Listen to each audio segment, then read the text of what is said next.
एक दोपहर की बात है, जब सूरज की तेज धूप में एक गरीब लड़का रंग बिरंगे गुब्बारे बेच रहा था। उसके पैरों में चप्पल नहीं थी और धूप में चलते चलते जब उसके पैर जलने लगते तो वह थोड़ी देर के लिए छांव में खड़ा हो जाता। इसी तरह वह सड़क के किनारे किनारे गुब्बारे बेचते हुए आगे बढ़ता रहा। काफ़ी देर चलने के बाद वह लड़का थक गया और उसने सड़क के किनारे एक गार्डन देखा। उसने सोचा कि थोड़ा आराम कर लिया जाए और गार्डन में जाकर एक बेंच पर बैठ गया। तभी उसकी नज़र सामने वाली बेंच पर पड़ी, जहां एक अमीर लड़का बैठा था। वह अमीर लड़का महंगे जूते और कपड़े पहने हुए था, जिससे उसकी संपन्नता साफ झलक रही थी। गरीब लड़के ने अमीर लड़के को देखकर ऊपर वाले से शिकायत की, आपने उसे इतनी अच्छी जिंदगी दी है और मुझे इतनी खराब। उसके पास अच्छे जूते हैं और मेरे पास चप्पल भी नहीं।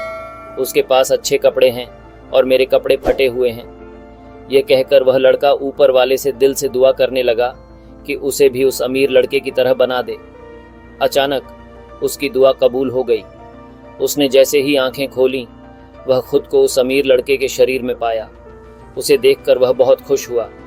उसने नए कपड़े और जूते पहने हुए थे, लेकिन जैसे ही वह बेंच से उतरने की कोशिश करने लगा, उसने महसूस किया कि उसके पैर हिल नहीं रहे थे। उसी समय एक ड्राइवर व्हीलचेयर लेकर उसके पास आया। अब वह लड़का समझ गया कि जिस अमीर लड़के के शरीर में वह है, वह अपाहिज है। ये देखकर वह हैरान रह गया। उसने फिर से अपने पुराने शरीर को देखा, जिसमें अब वह अमीर लड़का था जो खुशी से उछल कूद कर रहा था।